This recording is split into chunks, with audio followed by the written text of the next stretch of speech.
Hey there, history buffs. Welcome to this episode of the History from the Homestead podcast.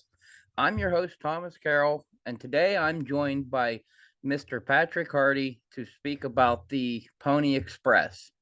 Now, Patrick Hearty was raised in Grantsville, Utah.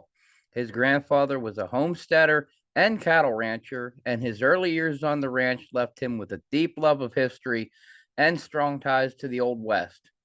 Patrick graduated from Brigham Young University with degrees in chemistry and biochemistry. He is retired after a career as a chemist with the U.S. Department of Labor and the Battelle Memorial Institute. Patrick has been a member of the National Pony Express Association since 1978. He has served as president of both the Utah division and the national organization and is currently a re-ride captain in Utah as well as National Trails Liaison. He has served on the Mormon Pioneers Sesquicentennial Celebration Coordinating Council for the state of Utah and is a member and chair of the Utah Historic Trails Consortium, along with other trail-related assignments. He is a member of Utah Westerners and a charter member of the Oregon-California Trails Association. He lives in Grantsville, Utah with his wife, Linda. They are the proud parents of 4 children and 13 grandchildren. Hello, everybody, and welcome to this episode of the History from the Homestead podcast.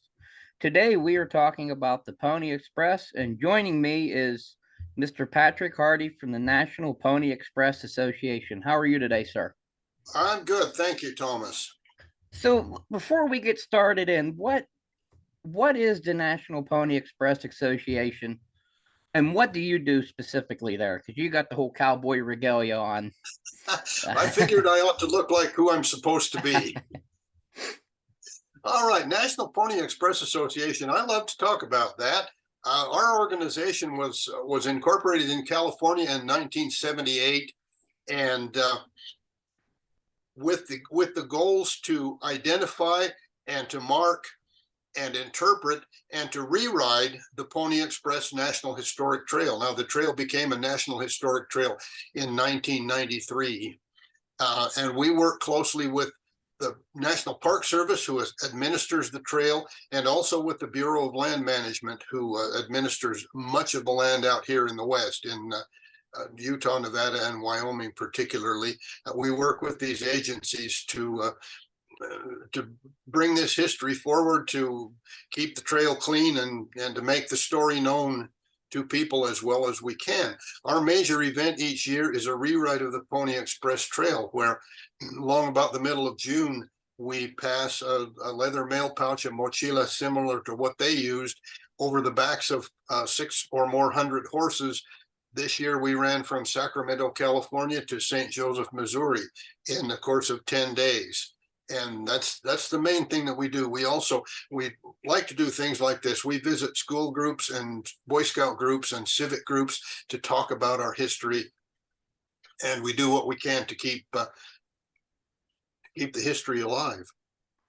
Yeah, and real quick, tell us where anybody can find on the web, because you're a nonprofit. You're not a profit organization. You do all this through volunteers. If you know anybody, any big benefactor, and could send them our way, you can imagine we'd be grateful. You can find our website is www.nationalponyexpress.org, and there you can find just about anything about our association that you want to know. And I've actually checked it out. I love the site. I was just looking through it earlier here before we started. So let's dive into the Pony Express itself. I'm pretty sure most people have an inkling of what it is. They've heard of it. But how did the Pony Express work? Because it's a massive undertaking.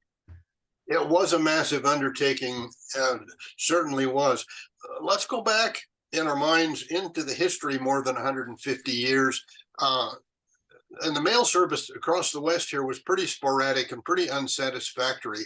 In 1849, when the gold rush was on in California, about 80,000 people rushed to California to try to get gold and get rich there. By 1860, there were roughly 350,000 people in California. Most of those went out, the vast majority went to get rich and go home. They didn't intend to settle. So they were very interested in mail from the United States in the East. The silver was discovered in what is now Nevada. Shortly after that, 1849, and the Mormon pioneers came to Utah beginning in 1847. By 1860, there were about 40,000 people here. The main reliable source of mail to the west was the Butterfield stage, which left St. Louis, Missouri, went way down through present-day New Mexico and Arizona, touched Fort Smith, Arkansas, and then way back up into California. Took 25 days. And as I said, the people out here in the West were very eager for news for several reasons. So what was going on was very unsatisfactory. There was a large freighting company, Russell, Majors and Waddell, and they had major contracts to haul freight and materials primarily to the army posts across the West. But it occurred to them, at least to one of their members, that if they could cut this time down, show a better way to deliver mail to the West, they might get a fat mail contract. Now, Alexander Majors, William Russell, and William Waddell were the three principals there. Let me get this straight. William Russell then was the dreamer, the visionary, the guy with the big plans, and he may or may not have been the one to come up with the Pony Express idea. Certainly mail had been carried on horseback for generations, for hundreds of years, but it came to his mind, perhaps, that his company could put something together to run the mail. Instead of making that big loop way to the south, they could run the mail straight across the country, across what was called the Central Route, and do it in 10 days in horseback relays. Now, his partners were pretty skeptical of that, but apparently Russell had made commitments, had told people this could and would be done. And so his partners agreed, and they set about trying to make this work and to gain that mail contract eventually, hoping to do this, as I said, in 10 days. So in the course of about 6 weeks in early 1860, they established stations in the east, across the eastern part of the country. They built or established their stations in towns and at road ranches along the way. Out across present-day Nevada, those stations had to be built. They hired young men to ride. They bought horses and put things together to run this horseback relay, and they did it in a course of about 6 weeks. They got everything running.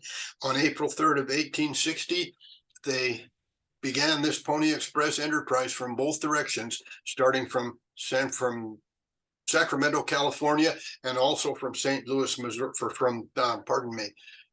from St. Joseph, Missouri, and they ran both directions and put it in place, put it in action that way. As far as how it worked, I mentioned the stations that they had built. There were two types of stations. There were the home stations where the riders lived between their runs, and those were located 50 to 100 miles apart. There were the swing or relay stations where they changed horses as they went along. And so the way this would be done, one rider would leave his home station, let's say would leave St. Joseph, headed west, and would change horses at several intervals.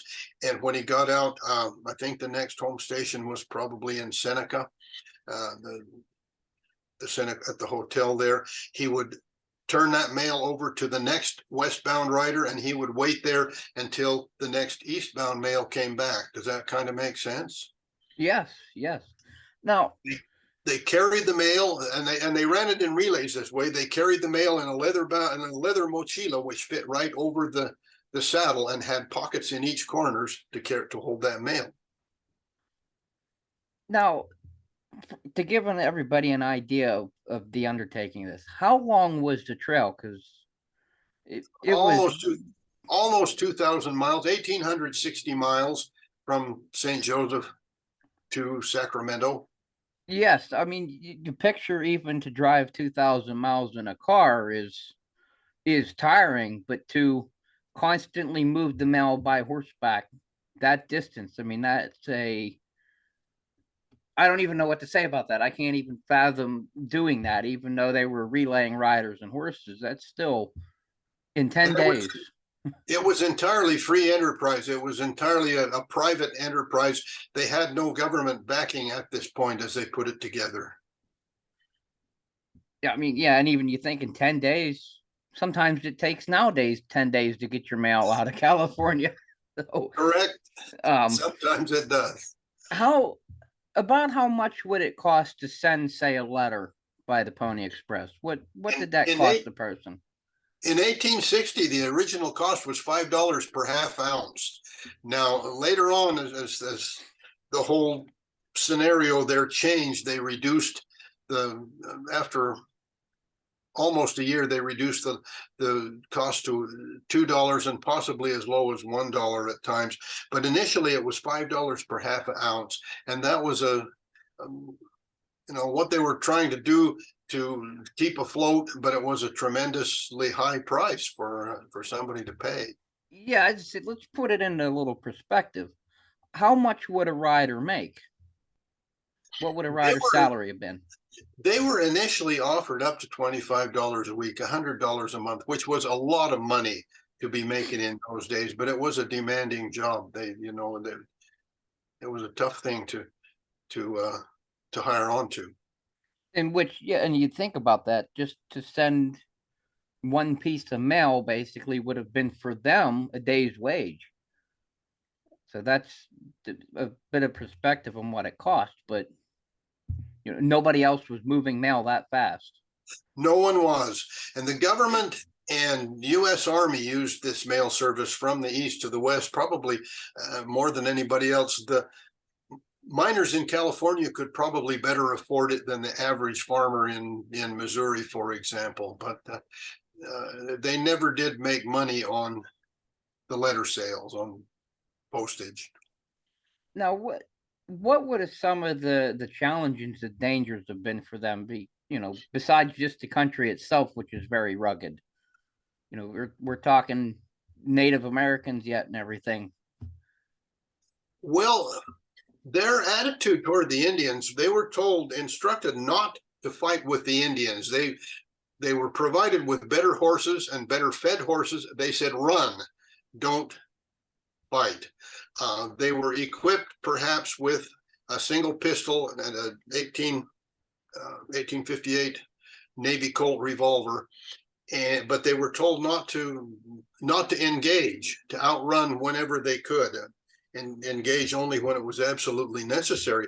But the weather was a constant problem. The heat in the summer, the cold in the winter. There were riders who got pretty lost in snowstorms in the wintertime. About anything you can think from that time. It was said, there were a lot of buffalo in the Midwest, huge herds of them. And it was said that if you got into the middle of one of those herds that was moving, you went with them. You were pretty well swept away. You could not stay on the trail. The story is told of one rider riding in the dark back in the east, and there was a cow asleep in the road. He didn't see it, and he hit that cow, and the horse and rider went rolling. So things like that. And in addition, the physical strain, there was pretty high turnover among riders because it really pounded a guy. Only the toughest and most dedicated were able to stand up to this. I could believe it. And how reliable was the Pony Express? Because from what I've read, it was considerably reliable. Yes, I think so. It depended on the weather and various other factors, but they went to great lengths to be reliable, to be on time, and to meet that schedule. Each rider was expected to change horses and get a little drink of water in 2 minutes and be on his way. Wow. Wow. And the riders, you said they stayed basically right at their home station. So They they were had, bedding and stuff right there. pretty much they did. Nick Wilson said they were expected to be at their home station so that they could be ready to go at practically any time that the mail came back. Okay. And which I'll have to, for our viewers, I'll have to put it on my webpage. We'll have to put, I saw a map of the trail. We'll have to put that together to show the stations there. But so what impact did the Pony Express really have? Because they were only in business a short time, but it was a very impactful business for the time. 19 months is as long as it lasted. They started in April of 1860, and in October of 1861, the transcontinental telegraph was completed. And so now there's a faster way to send messages. So that put them basically out of business. The impact on the company, they never did get a mail contract. For political reasons, the mail route was controlled by Southern sympathizers in Congress, and they figured if civil war was coming, and they were pretty sure it was, they wanted to maintain control of that mail route through the South. So no mail contract was ever forthcoming. And there's kind of a perfect storm of financial disasters that hit Russell Majors and Waddell all there at about the same time. So they went bankrupt. That company went under there.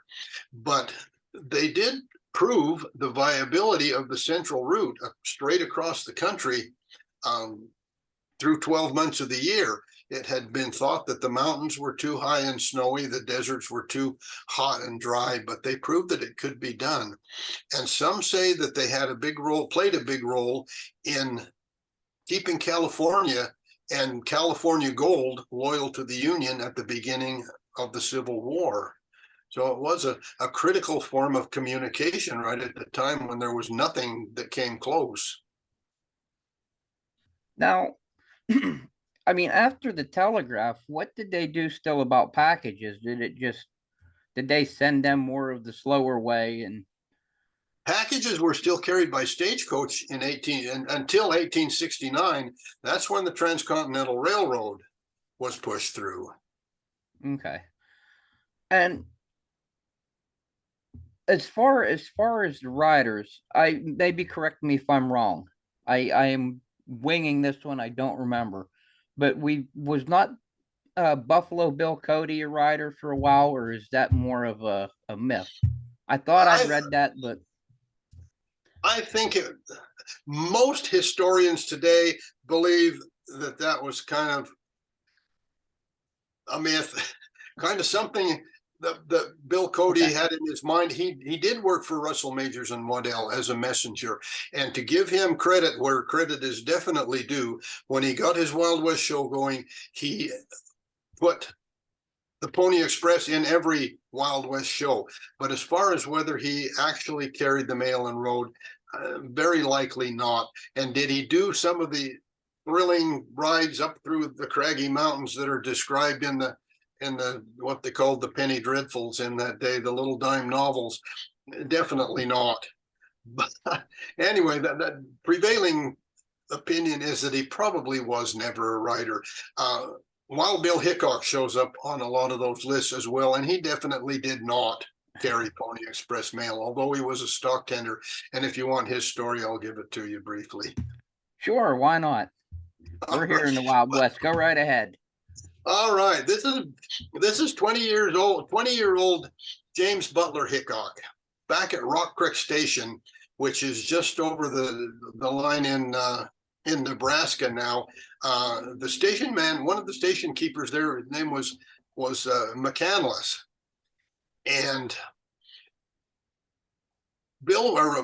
Jimmy Hickok was a young guy. He had kind of a long nose and kind of funny lips, and they called him Duck Bill. I'm sure he didn't like that. There was some kind of a fracas that came up over unpaid rent. So, and he got into a shooting scrape with McCandless. And there's still debate as to whether it was a fair shootout, or whether it was murder on Hickok's part. Anyway, several were killed by him, and that's when he became Wild Bill. They Ah, called him Duck Bill. He became Wild Bill. that sounds better than duckbill. Yes, sir. Oh my But goodness. So, you asked about the writers. Can we talk about that for just a minute? sure, yes, I was just going to get back that way. That's where I was Okay. headed. Specifically, I want to mention who they were not. Okay. You may be familiar with this poster. Yes. Young, skinny, wiry fellows not over 18, orphans preferred. Well, the truth of the matter is that poster first appeared in Sunset Magazine in 1923. No Pony Express rider or prospective Pony Express rider ever saw this advertisement for orphans preferred. But it's just a grabber. It's such a picturesque image that it's probably the most famous, most recognizable Yeah. image. And it's funny we were talking about the riders because that's probably too where a lot of people think of the Pony Express. They think of what Hollywood tells them. The riders shooting it out with the Indians across the plains trying to race the mail, and that just didn't happen. But it It sure was did make not good that TV. glamorous. Yeah. So But they were young guys in pretty much all cases. They were largely in their late teens and early 20s. Most of them were small and lightweight, uh, and they had to be tough. They had to be the best of horsemen and tough, resilient, resourceful young men. Um, they came from all over the country, really, from the Midwest there, where the mail ran from, and from the West here they came from Canada and from the British Isles. And we have no accurate list of who the writers were because no records exist or have been preserved from Pony Express days. The books do say, if you read the book, they'll tell you that the writers wore a red shirt, blue jeans, and a hat. All right, and probably in St. Joseph and in Salt Lake City and in the cities, probably they did because they were kind of celebrities, and so they wanted to show off a little bit. Out in the middle of Nevada or the middle of Nebraska, they probably wore whatever they had. They were required. Alexander Majors, one of the principals in Russell Majors and Waddell, and also I didn't mention the company that ran the Pony Express was called Central Overland California and Pikes Peak Express Company. But Alexander Majors was one of the principals in these firms, and he was a very religious man. And he required each of his riders and each of his bullwhackers on the freight lines and his station keepers, all of his employees were required to take an oath promising not to drink intoxicating liquor, not to use bad language, not to quarrel or fight with any of the other employees or associates there, and in every way to do the very best job that they could. He wanted the best people. He wanted to weed out the ruffians. How well they live by this oath out here in the West, I can't promise you. But anyway, this was required of them, and he also issued each one a small Bible and told them to read that Bible and live by the things that they learned there. wow. Now we've talked about the mail a little bit, but how much mail would they carry on average? Obviously, it can't be a lot, but how much would they carry per trip or per That's horse, a I should question. say?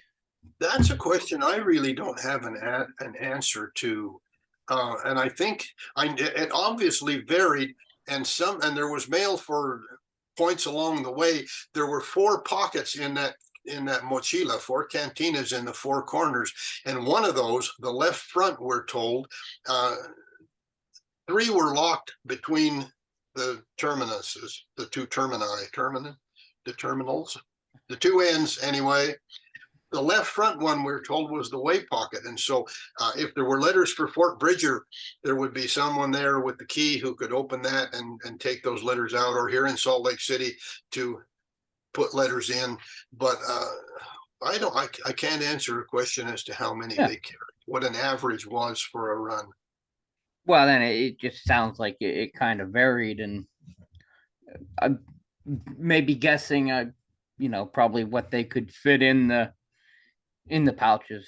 I would guess. Yeah, I don't, because I Sounds was sounds looking, reason, I didn't find anything sounds reasonable. anywhere. So, well, I think that pretty well brings us time. I didn't want to keep you here all night. This is about how long I keep it around to. So, Patrick, I thank you greatly for doing this. That was a wonderful conversation. I loved it greatly. Well, I hope so. That we enjoy commemorating the Pony Express, and it's kind of an international celebrity. There are people in Europe who reenact this every year. They go in August, and they leave from the Czech Republic and spread out in about 5 different directions from there down to the Austrian border, out into Slovakia, up through Poland and Germany, and they love this Western history. They love what went on here 180, Wow. 150 years ago. Wow, that's wild. So, and like you said, you can look up the National Pony Express Association online. We have the web. I'll share it on my website.